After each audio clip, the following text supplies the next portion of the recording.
Hello and welcome, everybody. It is Thursday night, so it is time once again for the Tank Show, where we spend time acquiring new knowledge, or at least hopefully.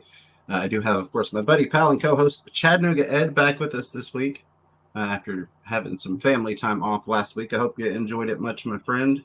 Yeah, it was a crappy football game, but I got to see his first football game. Hey, well, He won. Awesome. It really is. Well, I mean, at least he won. Yep. All right, let me get my chat back up here. So we're going to give it a couple minutes for people to roll in. First of all, thank you, all of you all, for being here. There's my chat, and rest assured it is on live chat. James is playing chicken with the piranhas. Yeah, absolutely. No, not tonight. I got off into a side project fishy thing and looked, and I was like, okay, I have 15 minutes to be ready. And then this light didn't want to work for some reason. But we did go again this week without the green screen. People seemed to enjoy that last week, being able to see the tanks and things. So we are going to talk about a lot of what's going on back here. And I'm actually going to, here in a little bit, switch over and we're going to go mobile. And hopefully that works out well on you all's end. We'll test it at first. I tested it on my end earlier and everything was coming through really clear. But I don't know what it will look like on the receiving in 1080 because I was doing a lot of macro video and stuff. We'll give that a try here in a little bit. Take a look at some stuff.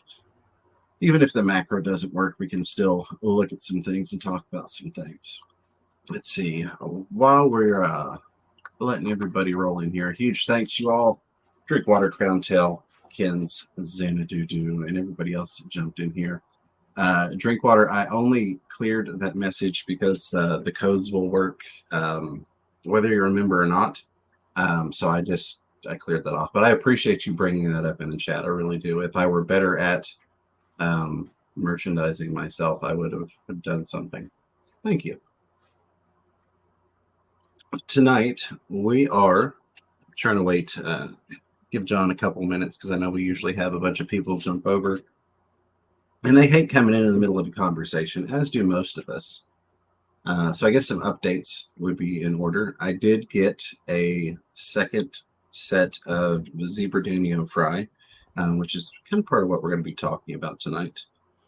And I saw the little notification. KG Tropicals and their viewers just joined to say hello. John and Lisa, as always, a huge thanks to you all. KG Tropicals, keepfishkeeping.com.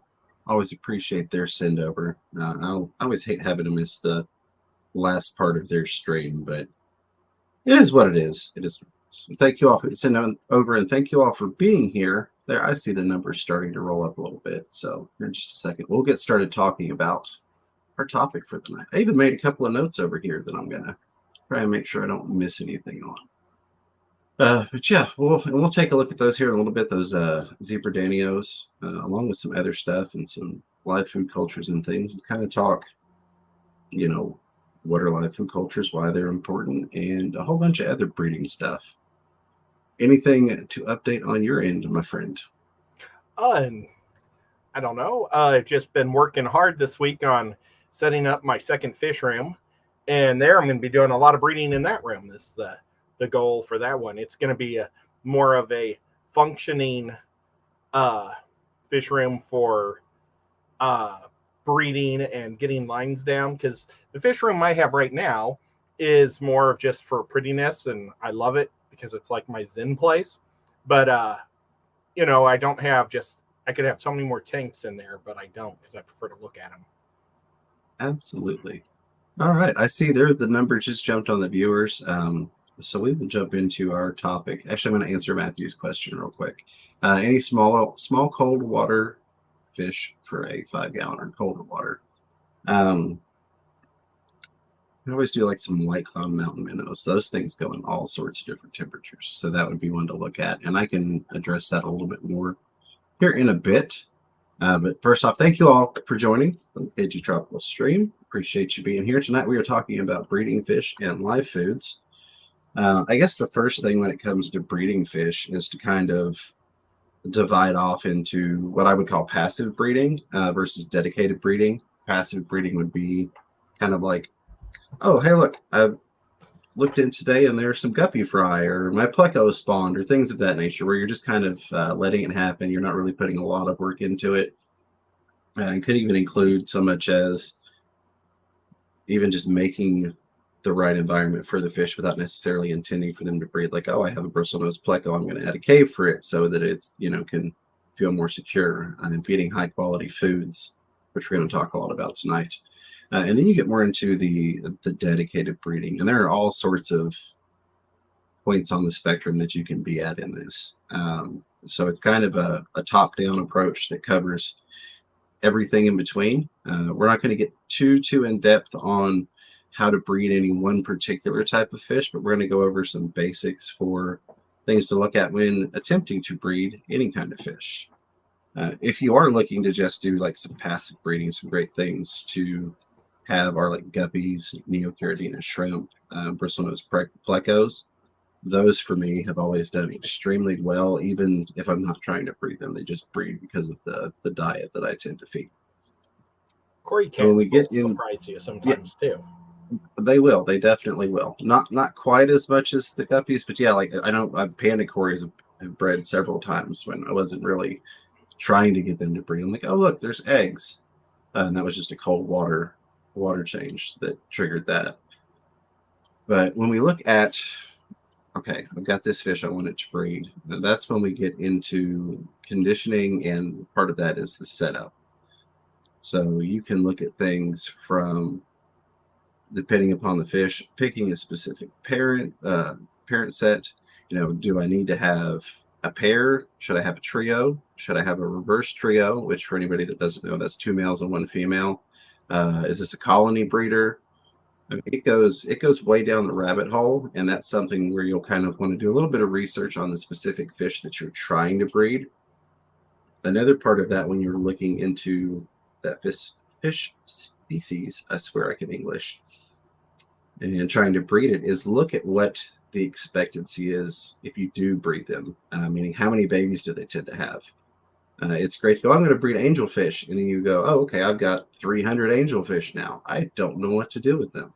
So I always encourage people to look at the output that you can get from a breeding pair, colony, whatever it is, a breeding setup, and make sure that you have some sort of exit strategy or end game in mind, and then you're not just breeding fish just for the heck of it. And then it's like, okay, I've got hundreds and hundreds. You can even get to thousands of fish, and I have nothing to do with them. I have no local pet store that will buy them. I can't get rid of them online, or I may not even have a local pet store at all. I can't really get rid of them online. There's not a huge fish community in my particular area. I haven't established a rapport online as a quote-unquote good seller, so people aren't really buying from me because they have no clue who I am. So that's just something to keep in mind before trying to breed something, especially if it repopulates in very large numbers. You can get into, so some of the basic things that I will look at, dependent upon the species, but especially as you get into trickier things, are like your pH and water flow requirements. The most basic thing is temperature. There are a lot of fish that we're keeping them in great health. We're feeding them really well. We're doing all the things that we need to do to prep them for breeding, but we don't have them within what would be their proper breeding temperature range. So that's something to look at. Sometimes just by adjusting the temperature and a little bit in the diet, you can have babies without changing anything else, without setting up a breeding tank or any of those things. And then you get into like the wild, crazy detailed stuff.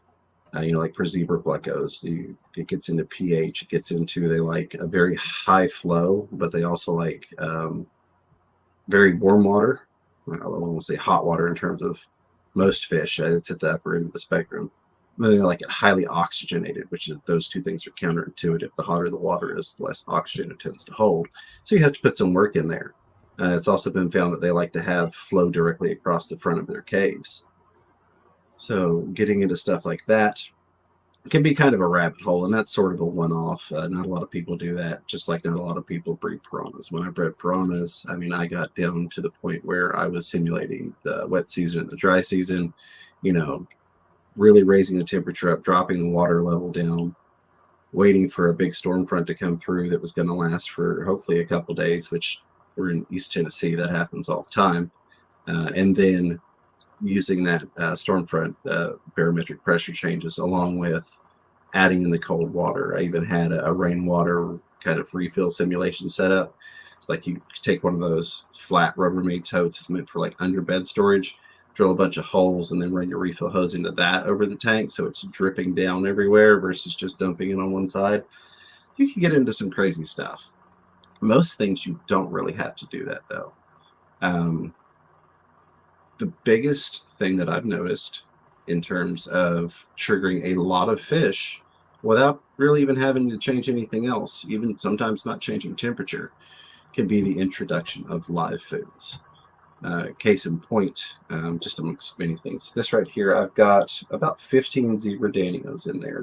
They're in quarantine right now. They came back from the Triple Crown, and they weren't the absolute best looking fish, and they were also like super cheap. I think I paid $6 for 20 of them or 18 of them. It was $6 for 2 bags of them. So I wanted to really clear them through a good quarantine, and a couple had died off, so I keep resetting my quarantine before I move them into another tank. I was watching a video, and it's simple fish keeping, keeping fish simple. Now I've screwed it up, but oh goodness, y'all know who I'm talking about. A couple of people in the mods will drop a link. But he's done a bunch of breeding in styrofoam coolers, and one of the things he did was danios. And so I looked, and basically I'm like, well, I could try something simple like that. So I went to the quarantine tank. I cut 5 pieces of 1-inch PVC, about that tall, just to make some little rests. And then I laid down some crafting mesh. I don't have any right here. Some crafting mesh over that so that it's got a place the eggs can fall through and about that much room underneath it. And I'm like, we'll see what happens. And as soon as I introduced live foods, within 36 hours, I had babies. And I say 36 hours because I think I missed them spawning that very next day. Because I did come back when I was searching for eggs, and I ended up finding some little fry that weren't free swimming yet that I had missed when they were in their egg state. So you'll almost have fry right away. Not even necessarily like, oh, I've got to breed these things. Just, hey, I'll throw that in there and give them some live foods, and we'll see what happens in a couple of days. Cory cats. Cories are another one. Like you mentioned, they're really easy to spawn. A lot of them are.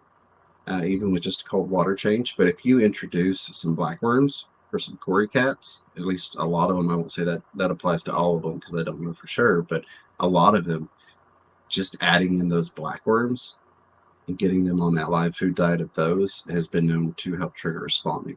It also just goes into the simple basics of giving a good nutrition, high protein diet. And that's really one of the things you want to look at is, are you feeding a nutritious and a high protein diet? Because what that high protein does is it helps in fertility and egg development. And so not only can you get stronger fish out of it because those eggs have had a chance to really develop well, but you can also oftentimes get more eggs out of it. I've noticed definitely with like bristlenose flickos, for example, if I'm conditioning them, I'll find that the females have bigger batches than if it's just a happenstance spawning where she developed some eggs and they made some babies. So those are kind of the main things. I do want to jump into the chat real quick, and then we'll get back to this because I know it's going to jump on me.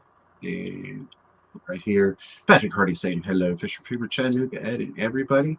By the way, while I'm in the chat, if you do have a question or comment you'd like for us to read live on the air, feel free to throw that in the chat. If you'll put the @ symbol and then Fisher and Fever, what that does is it highlights on my screen. And it really makes it pop out. Because I know you all have some amazing conversations in chat, and so it can be difficult to try and read every single thing, especially when a lot of them don't pertain to me or none of my business, quite frankly. It's Matthew's question. Thank you, Zen, for posting links. Oink Master Supreme Forever. Hello and welcome. Saying hi, Fisher and Fever, and Chattanooga, Ed. Melissa Jeswald using that membership milestone super chat there. Where'd my little things go? Dance. It's a great channel and super advice. Thanks, Melissa. Thank you so much. Appreciate you being a member. Appreciate you being a subscriber and hanging out with us tonight. I hope you are doing well. There, chat jumped. I knew it was coming. me get back through here. Do you have it? Well, I know you have something to add because Ed and I were talking, and this is the thing I was talking about in a minute. But do you want to show them what you made and what it's for while I'm rolling sure. back through the chat, getting to where I was? I've been, last week I made the spawning mops, and so let's just grab a couple of them out. First type of mop I have is my daisy rice fish and other little guys that they're called egg scatterers, will like to scatter their eggs on mops that sink, and these guys have got rocks in them. And then some of the fish like to go through mops that float. So I've got like corks through here, so that's going to hang high, and like rainbow fish will go through it and drop their eggs. And then James was just telling me about this new type of spawning mop that Dean likes. It's particular for rice fish. I don't think the daisies, but more for the mahacas. Did I say that right? Mahacas?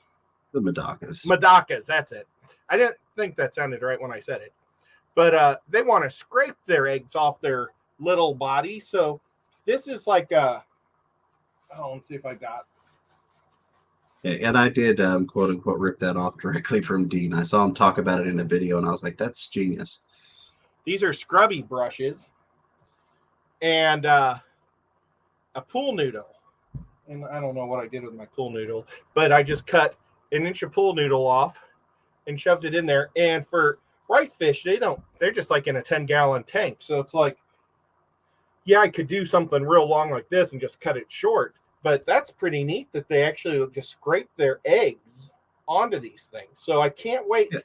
I've been really looking forward to getting some different types of rice fish other than the daisy rice fish I love, but they're not even from Japan. They're kind of a different type of rice fish altogether. But this guy, I really want to try some of the Japanese rice fish. Yeah, and those will work great. You do have some egg scatterers that the eggs are a little bit stickier, just in layman's terms. And so it can be difficult for them to get their eggs off sometimes on those other spawning mops where the strings are like really limp and loose and flowing around. So if you've got something a little bit more firm like that, a little bit more rigidity to it and texture, it makes it easier for them to rub those eggs off on it versus trying to rub it on a flimsy, loose piece of yarn. But again, full credit to Dean. He'd ordered those somewhere and mentioned making some on his own, and I was like, "That's genius. We're gonna have to do that." Well, today I was at Hobby Lobby for hours on end with my mother, helping her. She's got to set up all the boutonnieres and flowers for my niece's wedding, and all their plants are 50% off. And I bought a gigantic thing of Spanish rice.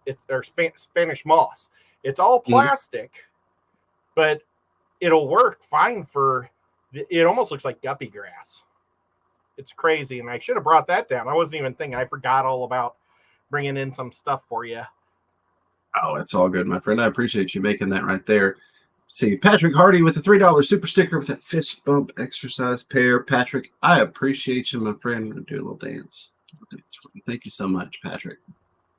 Roll on down through here. Rebecca Jackson says, "What fish would you put in with a red-eared slider turtle?" Only one that I didn't worry about keeping long-term, potentially. I know that people can have success keeping fish in with them. And oftentimes it's the case that people will have a turtle and they'll use that as their cull tank, and then the turtle ends up not eating the fish.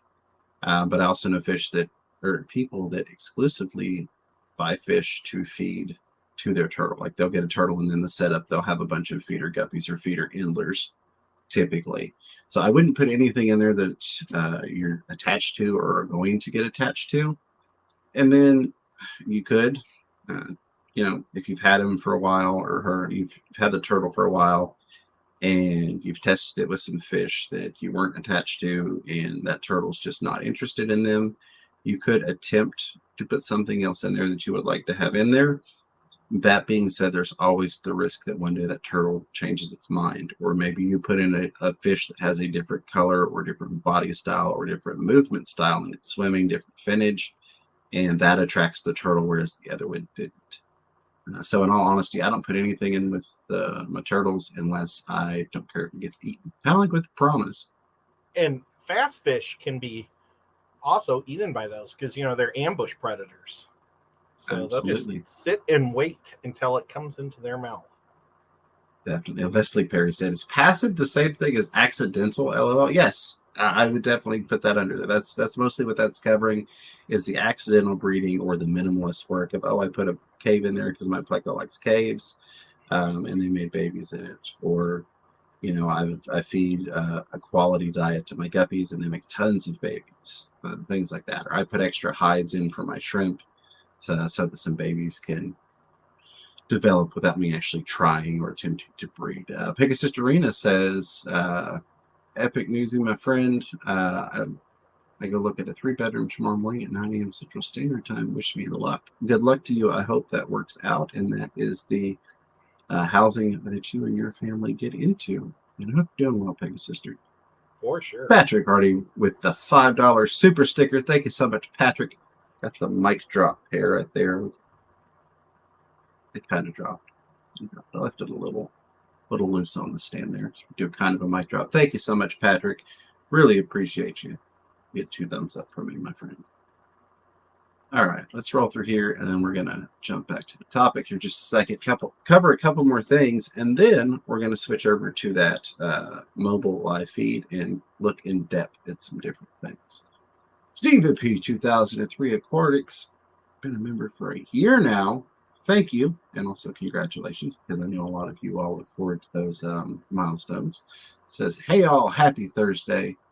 Happy Thursday to you as well. It's always a great Thursday because I get to hang out with all you awesome fishy folks. Furloughs Aquatics also using that membership milestone super chat. Been a member for almost 2 years. It's crazy how time flies. Next month will actually be the 3-year anniversary of the channel. I had to double check that because it feels like we've been doing this a lot longer than that. It really does. Yeah, but it was September of 2019 that I posted the first video on this channel. So it's crazy.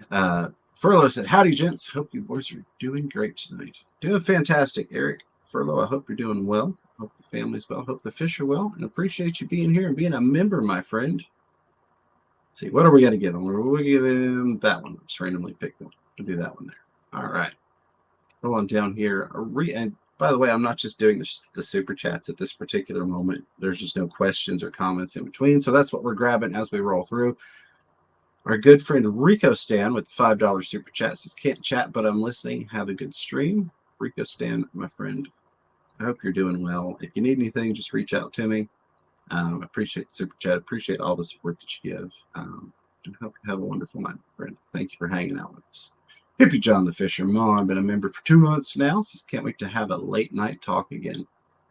Absolutely. Absolutely, Hippie John. Appreciate you being a member and an awesome person to talk to. So I love hanging out with fish people. It's hard to find bad fish people. It can happen, but usually those people aren't fish people so much as they're other people that happen to keep fish. That's the best way I can put that. Here we go. Kids 3D and Aquatics, up to 200 Pseudomagil fry, 3 varieties. Fry are banging. Banana worms was a crucial part I was missing in the early fry stage. Definitely. That's another thing I want to talk about. It's not just the feeding of live foods and nutritious foods for parents and priming or conditioning, but also feeding of live foods for your baby fish. Sometimes it's necessary. Sometimes you can't get by without it. And I roll on down through here, try and get caught up. I'm about 14 minutes behind at this point, which is the status quo, as the moderators would tell me. Xanadu, my friend, thank you so much. You get a happy dance, 2 thumbs up, and I'm going to do a face palm because I don't know what to say. Gifted 5 Fish Room Fever memberships. Appreciate that, Xanadu, who's also, of course, a member himself. Brother, thank you. Hope you are doing well tonight. Hope those fish are still doing well for you. I'm sure they've still breeding out like crazy. Sky Dancer saying hello to us. Hello, Sky Dancer. Always good to see you. I see you a lot in the chats anytime I'm lurking, but also when I do choose to participate. You always one of the first people to say hello to me. That's Sky Dancer. All right. Let's see. Oh, there we go. It's starting to roll in. Fanaticals was gifted one of those memberships by Xanadu. Fanaticals, welcome to the Fisherman Fever family. Appreciate you being a member, and thanks to Xanadu for gifting that. You can check out that behind the scenes members stuff now. Leslie was saying, Leslie Perry, my bristle started breeding when I changed to Rapashi. They love it, and always green beans. Yes, green beans is another one of those things I found. I've not tried Rapashi yet, but I know it's from what everybody's told me. It's a wonderful food, and people have a lot of success with it, not just for health and development, but also for breeding. What I have tended to use in the past for all of my varieties of bristlenose has been green beans, of course, because you want fiber. And not to segue too far off, but to touch on, people ask oftentimes about, do I need wood for my bristlenose? Technically, no, but yes. And the reason for that is your bristlenose, while they don't necessarily eat wood, they will graze on it. While they're doing that, they will get little wood particles off of it, and that will get some additional fiber in their diet if you're not feeding them enough via vegetables and things. But I do the Hikari BioPure frozen bloodworms that are infused with spirulina, and then I do a variety of different wafers, and they also get flake and stuff. Whatever gets to the bottom, they'll pretty much eat. So I've got a mix of stuff that seems to work pretty well. But my keys have been when I stop feeding those bloodworms and cut back on as many green beans. That's kind of when my breeding died off, along with not maintaining a certain temperature for them. They get encouraged to breed at. Now, when you do your green beans, do you split your green beans, or do you just let them go eat through the skin? Both. It depends on how many tanks I've got to do. If I'm in a hurry at that moment, they can and will eat through the skin. However, I do prefer to split them open just because the skin is usually the last thing they gnaw on. That being said, case in point, three of the tanks we're going to look at here in a minute have 2 blue-eye lemon bristlenose juveniles in them. So I just dropped part of a green bean in each of them when I was doing the green bean feeding. And that green bean was split, but it landed with the skin up. I didn't take the time to go in there and flip the green bean over so that it had access to the internal portions of the green bean. I just left it still eating at it. It just, I usually will split them. I keep my bristlenose with my some of my goodeids, and they love eating the green beans and stuff too. And I've noticed that I've been giving them zucchini, and they absolutely love that also. Do you ever do zucchini? I've not done zucchini, just because it's not something that we really often have in the house. And then just price-wise, it doesn't make sense, especially when I'm like in full breeding mode and I've got thousands of bristlenose plecos. Cans of green beans are really, really cheap. I buy them when they're exceptionally cheap. When Thanksgiving gets here, I'll probably buy 3 or 4 flats, which is 12 cans in a flat, because you can get some really cheap deals, like 3 for $1. Plus, you can combine with other discounts depending on where you're shopping, and you can get them for like $1/4 a can. So, if you hit the sales and do it right, and then I just stock up. And there's no particular brand that I use. It doesn't have to be a certain cut. You technically don't even have to rinse them off, though I typically do just because. But I have thrown them in there without rinsing them, just drain it and then toss them in there.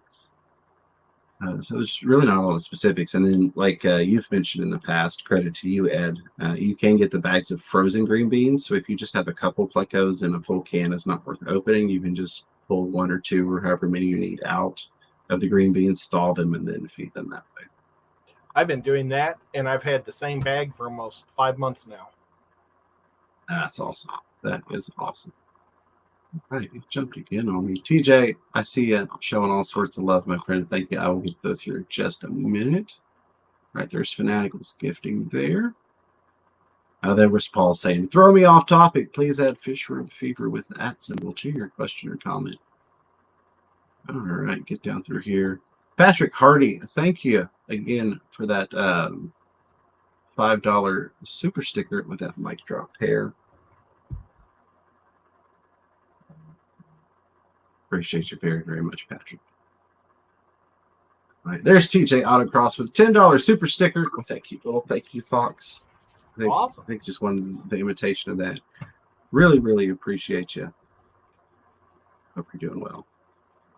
Oh wow, you Thank got a you, wing. TJ. Got a wink. Got a wink. I talked to TJ a lot in the comment section. There are a couple people that I talk with, I guess, more than others that comment on videos and streams and stuff. And so, always fun to hang out, chat with people. White Master Spring Forever says the most important question: how are you both feeling this week? Do you both have a favorite red or pink plant that doesn't need CO2 to make the color go boom boom? So I'm feeling well in terms of sickness. My back is not still 100%. It's like 92, 95% to the point that I was gonna shave, and just that leaning over the sink, I was like, no, I'm not gonna end up in the floor 15 minutes before a live stream. That's what we're not gonna do. So we'll just deal with the scruff. In terms of favorite red plant or pink plant that doesn't need CO2, can I cheat and get rid of floaters? Can I cheat? I'm gonna do that. But technically, they're getting that additional CO2 atmospherically because they're floaters. But that's what I'm going to go with. I honestly, if I were to send you somewhere, I would say go check out Bentley Pascal, which I think you already watched his stuff anyways. I've probably watched 20 hours of his stuff this week. I watch weekly, but there's a lot of back stuff I'm catching up on. And he's one of those that likes to try and break things because that's his profession. He tries to break things and manipulate the system. So he will find stuff that people will say you have to have CO2 with, or people kind of generally have a concept that you should have CO2 with, like red plants, and then show that you don't have to have CO2. Sometimes it's just highlight and get fertilizer to make it last. And then iron. Your red plants really like the iron, so I like easy iron with reds when I have them, but I don't have any reds in right now, which is kind of throwing me off for a good solid answer. But over to you, Ed. How are you doing, and what's your red or pink plant recommendation? Mermaid weed is my favorite red plant that doesn't require CO2. Whoops, it just jumped. I was stealing it from ABC. It just needs highlights to turn it red. There you go.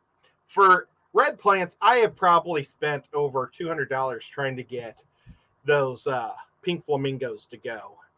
And I just can't do it. No matter what, they end up dying. And I've had red root floaters. I bought them like a few months ago, and even those died. So I pretty much just stick to green easy plants. I've got lots and lots of different types of green plants. I'm trying to think, does Kabomba have a little bit of red in it sometimes? I have something that you can get a variation with some like purplish, reddish in it, I think. Yeah, I think I do have that has a little different color to it. But other than that, everything else I have is shades of green. And we're going to be going more into some plants once we get moved. I'm actually not just going to be doing more plant growing tanks, but I'm going to be setting up an immersed growth rack and then a conversion system and all sorts of fun stuff now that I've been putting a lot of research into. Matthew's asking if your giveaway stream is tonight yet. Yes, it is. I don't have the normal thing that I would give away. Today, when I went, one of the things that I wanted to get at Hobby Lobby is I'm out of the little wood discs. And they had the big one, so I bought a big one for my Clash art project, but they didn't have little ones so right now I don't have bases for my fish. And I couldn't believe they ran out. So I think we're going to be giving something else away that's a little different. Today's we're going to have a field trip. We're leaving the house. And so it's going to be a different type of giveaway that's kind of cool that I think you guys are going to like. Very, very cool. Looking forward to it. Moving on here real quick for time's sake so we don't run over our 1 hour. Finn Wiggles with the $10 super sticker with that cute little fox hugging the heart. Thank you so much, Finn. As always, I really, really, really do appreciate you. I was asked by ABC if I've done the unboxing of this guy yet. I've shot it, but I'm going to scape a tank for him and put it all together as a tank opening box and then tank scape video. I'm sorry. Very cool. No, you're fine. You're fine. I'm trying to rush a little bit. The guy that goes after me, he's a stickler. He's like, you need to keep it in an hour here, guy. So Paul Stare said, I'm waiting for the new tank, this 36-gallon boat front to cycle so I can transfer super red cockatoides out of the quarantine tank. Then the pseudomcgills get spawning mops. Awesome, Paul, and I'm sure you will be successful with that. I'm glad to hear things are going well with that new tank and progressing smoothly. All right, rolling down through here. Cronto Half Moon says, sir, if you can mention that Lady Metalhead Jess has requested videos of tiger barbs to do a memorial video for late T-Bone. Yes, we did. Always a sad note. We lost T-Bone a couple days ago now, and that sucks. I hate when we lose a member of the fish fam. But there you go. If anybody does have some video footage of tiger barbs, unfortunately, don't. I could try to get down. There you go. And I could try to get down to Aquatic Marine, my local fish store, and see if I can get some footage if she needs me to. And I talk to her husband on Facebook all the time, so I'll message him and see what they need and how I can help. But if anybody does have some footage they can send over to Lady Metalhead, we'll get somebody to just drop a link for her channel or the best way to contact her that she has made public. So they can do that so she can get that video together. It's a memorial for T.A.N.K. It will be missed, my friend. Yeah, I probably have about 3 minutes of B material of different tiger barbs and different tanks. I'd be more than happy to send her. Awesome. I'm sure that will help. Leslie Perry says, my plecos bred in an overturned decoration. It was fun raising them, and my LFS gave me 2 blood parrots for them. They're wonderful. I took out the decoration, LOL. Yeah, that's awesome, Leslie, and that often is the case. The first time, I'm going to do this super quick because I got to get moving through here, but the first time I bred bristlenose was when I just got back into the hobby this last time, several years ago. And I wasn't familiar with them. I didn't realize how easily they bred. I put a male and a female in. He dug a hole under a rock to make his cave. Spawned in there, and within a week of getting them, I had babies, and I was like, I'm in love. I've got to start breeding fish again. So very, very cool. Whips World says, what's the topic? Missed the first 5 to 8 minutes. We were talking about breeding and live foods. And it's I think it's worth going back and catching the topical content part at the beginning of it if you're interested in that topic. Delilah's Critters, another awesome member, always good to see you, said, I'd love to buy a shirt from you that says driving my man crazy, 1 tank at a time. Tanks aren't just for boys. Absolutely, they are not. Delilah, if you shoot me a message to remind me, I will do my best to remember. I was actually on Teespring right before I came on here making the new shirt, which when I did that, it unlinked my Teespring from my YouTube and removed all of my product. So I was like, whatever, it'll reset and I'll fix it later. But yeah, I'd love to do that for you. And thank you. I appreciate you offering to show that support. Mike's Aquatics and Things using that membership milestone. Super Chat, been a member for 25 months. Mike, Grumpy Mike, thank you so much. Says, hey yo, hashtag Riplin Dawson. Okay, got Riplin Dawson. I was like, who is Riplin? I got you. Yeah, absolutely. Mike, I appreciate you being here. And thank you for being a member, my friend. Cronto has me would like to know how to accept gifted memberships. So it should have a pop-up in your chat. When somebody gifts memberships, right below it usually pops up and says, would you like to turn on gifted memberships for this channel? I think YouTube is still working on it on a wider level. But at this point, you have to individually, channel by channel, opt in. So it would be nice if they get to a point to where you could opt in for everything. I understand part of that is they don't want people to, part of it has to do with kids. They don't want underage people to be getting gifted memberships to a channel that maybe has content they shouldn't be on, but then they shouldn't be subscribed. So they shouldn't, but it's a whole thing. It's the YouTube rabbit hole, which I don't go through on the channel here very often. And we're not doing tonight because I'm already running behind. It should have a pop-up. Different platforms don't. So depending upon what service you have, iPhone versus Android, things are always different on those. And I know some people say they have to get on the laptop to do it. Go ahead, buddy. There's Rat Cross Studios right there. I got to visit Rack earlier this week, and he gave me a tank. He gifted me a tank that Sean Peck gifted him. And between the two of them, they have over 1 million views on this tank. So I'm going to do a video with the tank also, so I can add probably another 200 to it. But I'm going to Absolutely. add I think that's where I'm going to put Kenny from ABC's creature in that tank. I I could put this on the shelf with all my other, like, I collect these things. I love collecting fish tank ornaments, but I really feel like if somebody gave me something, I'm going to make a tank for it. And I'm going to try to make a Absolutely. tank that looks like an environment he would live in. Definitely. So Bunny Viper says you should definitely try Rapashi. All of my fish love it in one form or another. I like that you can customize it in so many ways. It's on the list of things to try. It really, really is. Right now, live food is my focus, along with the extreme and a couple other things. All right, Stephanie McGettigan, thank you so much. You've been in here every week throwing down super stickers, along with pretty much all of the people that have been throwing down the super chats and super stickers. $5 super sticker with the Hiya Fox. Hi, Stephanie. Appreciate you being here. Try and lift Ed up here. Yep. Pick him up. Carry him on over to the next stream. Going to that Rapashi, I've used the Rapashi. I would like it a lot. I think it's great for when I go out of town and I just have my dad drop cubes in each tank. But absolutely, the one thing I haven't done is I haven't tried the powder form for fry yet. I keep meaning to do that. I learned that from from Bob Steamfot. He was we were with him in a group. I don't know if we were on his channel, he was on ours, what it was, but he was telling me about how he uses that as fry food, and it's like, wow, that's pretty amazing. Definitely. Leslie Perry saying thanks for the tip on the frozen green beans. Hate throwing out half cans. Yep, that's an Ed thing right there. Yeah. That's a really good tip. I had never done it because I always end up using a full can. But it's a very, very smart thing on his part. Son of a Quack says, not sure if you've talked about this, but how do you feel about California blackworms? I was taking down a dirt tank and they're all over, but impossible to get out without destroying the tank. Oh my gosh. So that is a problem a lot of people would like to have.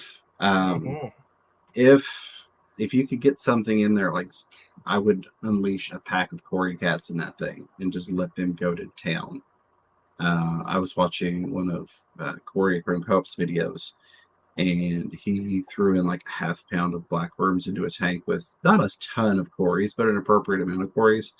And that's a lot of blackworms, and they ate them. So if you could get some Corys in there, a big group of them, they should be able to chow through a lot of those things. I actually do. Blackworms is one of the things I want to talk about. Looks like I'm going to run out of time here. But blackworms are definitely beneficial, and there's something that I'm actually going to start breeding here, culturing in the fish room. I've got a setup that I'm going to do for that so that I can have live blackworms whenever I want or need them. Yeah, I mean, awesome. I know they're going to affect your water parameters, especially if you got that many of them. You're probably doing a lot of water changes to try and keep pace. So I would try and get some more predators in there to knock those things out. Even if you had to move some additional fish in there temporarily that aren't going to be in there long term or intended to be in whatever tank size it is, but could reasonably go in there, but would grow too big for it. If you could get some predators in there, that should help. Otherwise, it sounds like you're at the point that you're just going to have to destroy the tank, unfortunately. All right, let's get going through here. Mark Sterlson with that $10 super chat, another repeat offender there. Thank you so much for the $10 super chat. It says, smash the like button, y'all. Mark's awesome. Pay $10 to tell y'all to smash the like button. So please do me a favor. Do Mark a favor. He spent his hard-earned money. Smash that like button. It's very much appreciated. YouTube loves when you tickle the algorithm and let people know that, hey, this might be worth checking out. I'm going to log on. Mark. I'm logging on right now. Just hit the like button. Well, I appreciate that, Ed. Bob Purcell says, can you tell us about the piranha you were talking about in Bentley's video? I thought it was piranha shoal. So most of the piranha you see in the hobby do until you get into like the piranha nerd side of things. You've got your red bellies is the most typical thing, and then your caribe, which are on the pygocentris side, or the quote-unquote true piranhas. When you get over to the other side, your Ceresalmus, those are the ones that more often than not are solitary fish. They're so aggressive even to their own kind that you end up having them by themselves in a tank. The black piranha is probably the most common of those that you see in the aquarium hobby. And the one I was talking about, it is a black prawn. It's a Cirrhosalmus rhombus. But it is a blue color variant that can be found. There's a blue variant, there's a gold color variant. They get, they can get 12 inches. Some sites say they get 10 inches in aquariums. 12 inches is not a problem. If you look at them being wild caught, of course, those tend to get bigger. 14 inches, no problem. It's a thick fish, and it's also a really tall fish. But those guys are just meat. Is it possible that somebody has had more than one in a tank successfully? I'm sure somebody did it at some point for some version of time. Long-term, horrible idea. There are some exceptions to that. The Cirrhosalmus immaculatus is one of those, and that is actually one that I cohabitated with red-bellied piranhas and co-bred with them. I bred them both in the same tank back when I was doing my piranha breeding.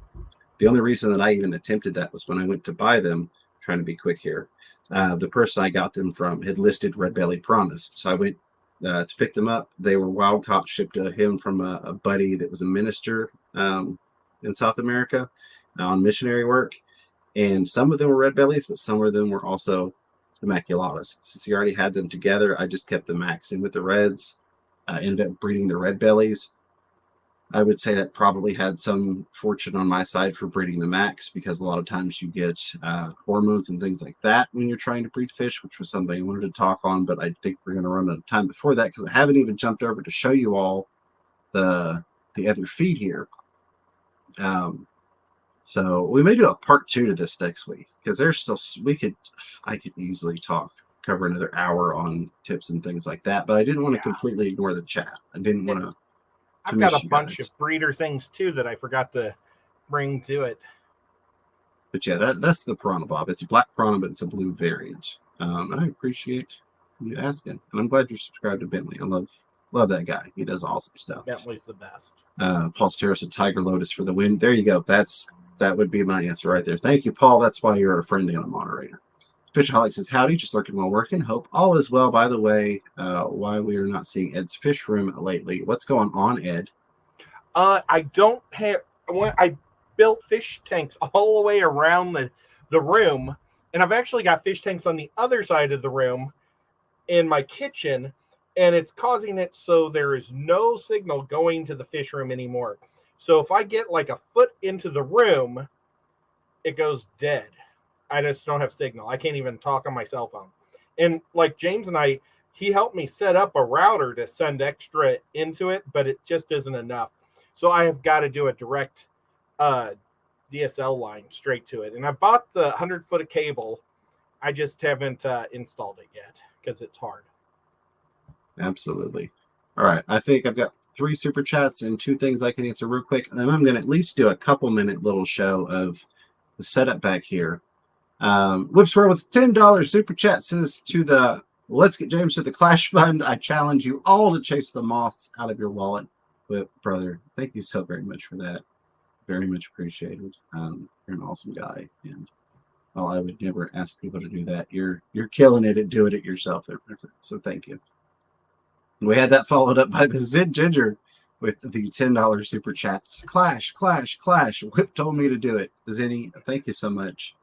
I'll get you 2 thumbs up there. Appreciate you. I'll even throw a link your way because you're an awesome moderator, member, and just help a person. She helps me a lot behind the scenes on developing things and stuff on the channel. Xanadu, awesome person. Not only doing those membership giftings, but a $10 super chat says Whips plus Zinny. It made me do it. Hashtag Clash Fund Whip. Thank you so much. I'm speechless. You guys are awesome. I appreciate all the love and support. Here we go. Paul Stair was saying any of the Geophagus will do a number on the blackworms. So there you go. There's another one that you could throw in there. And Paul, thanks for throwing that out. Case Stu, I do not have any fish tattoos yet, but that is bound to happen. That's all right. I made it to the bottom. I'm going to pause it right there. Ed, I'm going to throw myself out of here so I can swap over to this other setup and leave you to it, my friend. Sure thing. I'll be right back. Everybody's putting their heights in today. I am a little over 6'1", and I think it was Matthew who was asking. I stopped growing at 14, pretty much. Once I was 14, I was 6 foot, and I grew another 1.5 inches. That was it for the rest of my life. So I don't know if that helps yet. Everybody grows differently. Scottie Pippen, he went to college like he was 6'2", and then he grew like an extra foot while he was in college. He was originally supposed to be the equipment boy, and he ended up being the star power forward on the team. So height is crazy. When you're a young man, just go with the flow, and everybody's perfect. Scuba Steve is an amazing 6'3". Tonight's stream on my show will be dedicated to Scuba Steve. I challenge people. Well, I don't really challenge people, but I beg people to give me any ideas that you might want to do, or have me like be challenged to do. And he gave me something from his childhood, and I'm gonna try to replicate that tonight. It's about, oh boy, I would guess 2 months overdue. It's either been raining. I've had surgery. I'm going to require my dad to help me a lot on this one because he's going to be holding the camera for me. We're going to have James there, and we're going to have Skipper as a special guest while Rico is taking his hiatus. Hiatus? Oh, man, I hope I didn't mess up that word. That's a bad word to mess up. Oh, look at this. Looking good, James. All right, good deal. We hear you. Throw this lid on here. Oh man, it looks like we're underwater looking through portals. Which has Daphnia. Same thing down there. Very neat. Daphnia, but I just over there. But that's how it started, and that's what it looks like after a couple of days of them eating it. Maybe brine shrimp. Then we're actually, you see my dirty floor, raising brine shrimp in there. That's just a starter setup. The last little bit of baby brine shrimp, I will take and drain into that, the part that you normally stop from going into your collection when you're going to feed brine shrimp. And you've got, let's do this. There we go. So, there's a drop for 8 hours. So. Can you? I was trying to make it the other way around. I'm sorry, James.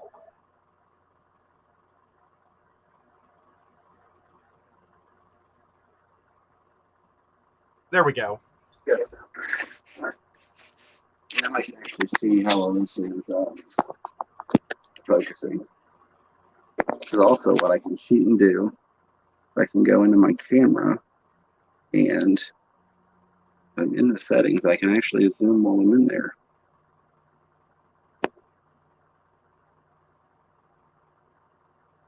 So hopefully that's showing up well on y'all's end.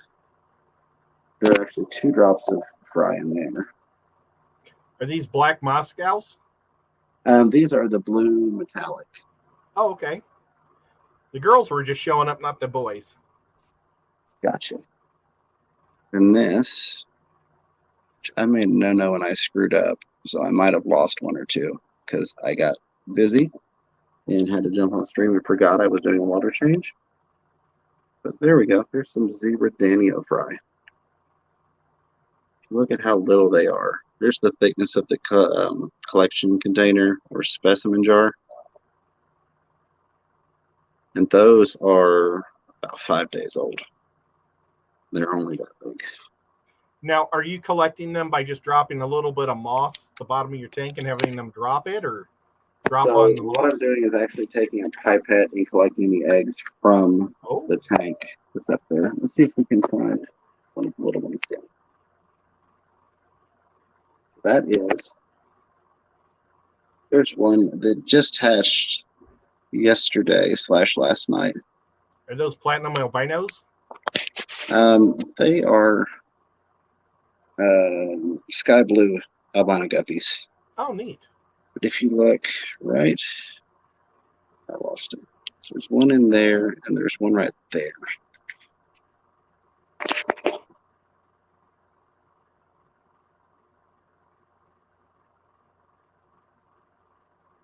Little dots. Super tiny things. That's what a lot of things benefit. Which I'm culture you can be sorry for them. But look at some of the live foods. This is a little bitty skunk tank. I'm going to do a 20 long. But the culture I got only had a couple in it. I'm not complaining. It was given to me. Let's see if we can find it. Gonna throw some stuff on the ground there.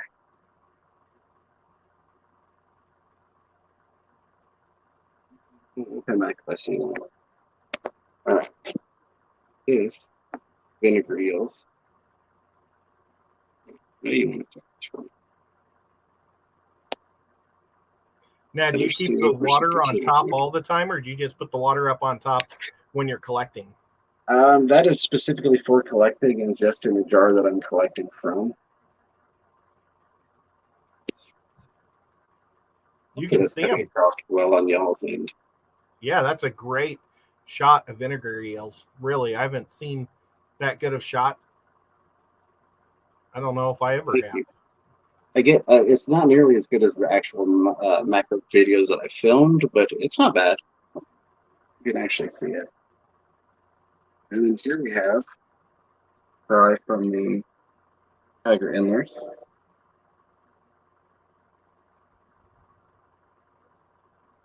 Yesterday, so we've got maybe a dozen or so of them.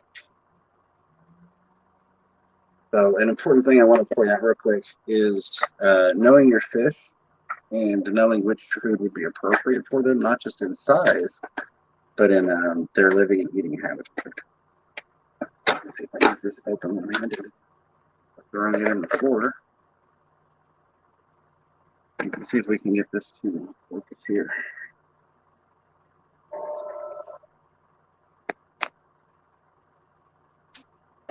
Oh, are these Walter worms or banana worms? Yeah, these are banana worms.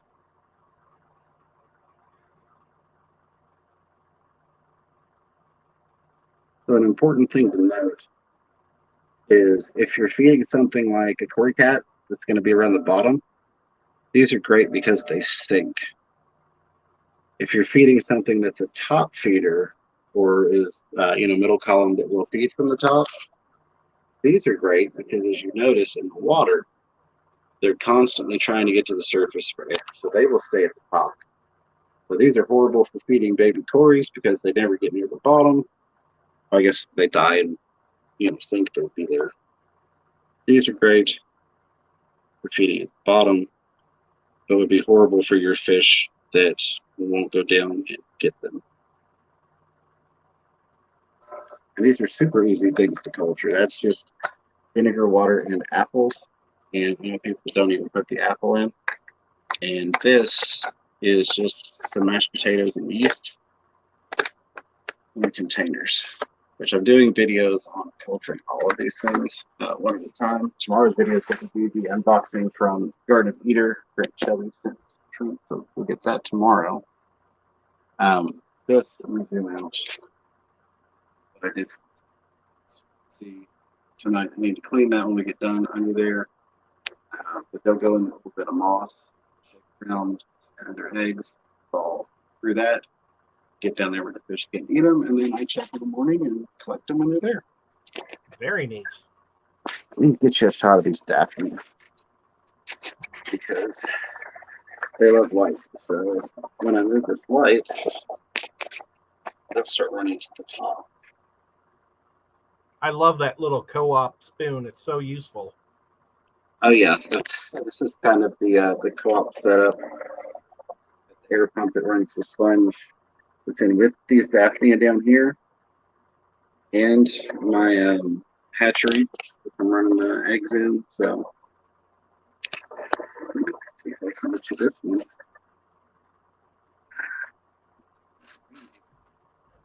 There we go. Really love the light. And there are tons of them. So what I did and what I recommend, and then I'll jump over here and make sure I didn't miss any super chats and we'll wrap up. So we're not running over Ed's time. But anytime you get a starter for a culture, I recommend that you separate it out into multiple cultures as you make it so that you've got a backup. So like this, I did this little jar with no aeration or anything. This one I did aeration in the tank, split those out. I actually took and made 5 cultures of the banana worms. So if something happens with one, I've got others, and then in a couple of weeks I'll reset that, and I'll probably have like 10 cultures, so I can start having some extras to give to people.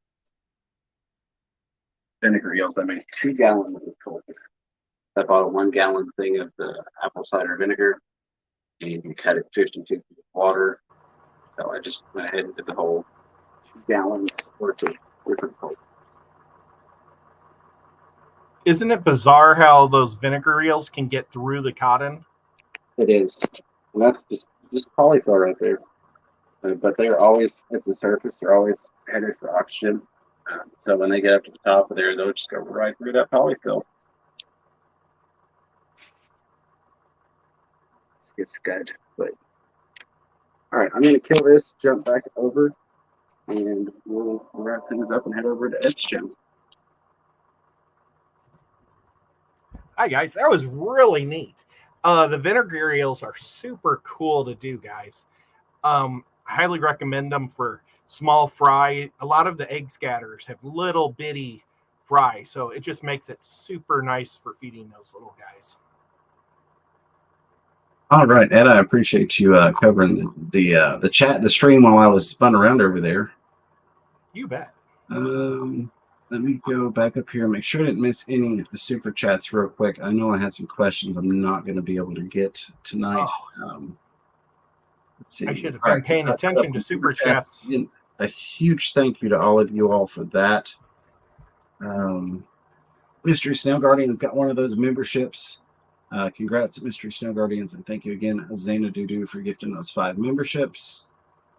Where was it? Big Sister Rena was leaving. There was one thing I wanted to address real quick. Where was I've lost it, but it was a question about growing out the brine. If you want to follow over to Ed's channel, I can talk more in depth about that while we're getting set up. For sure. It is 10:33. We've got an hour and 2 minutes. It is time for Crafted. Are we calling it Crafted tonight? It is. We're going to be crafting outside. Crazy. Definitely. So it's going to be fun. Come on over there. Ed's also doing a giveaway. As always, Ed, I appreciate you being here. Any final words or thoughts for the people? No, thank you. It was a lot of fun. It was always a good week. Absolutely. Appreciate you being here. A huge thank you to the sponsors of this channel, the members. Appreciate y'all very much. And the super chatters like Killer Kitty 08 with that $2 super sticker coming at the last second. That number 1 box. Rat Cross Studio with a buzzer shot for $5. Rat Cross, thank you so much. Again, all of the moderators, members, lurkers, listeners, super chatters, contributors, questioners, commentators, of course, the replay crew. I love you guys. Until next time, keep your fish healthy. Keep yourselves healthy.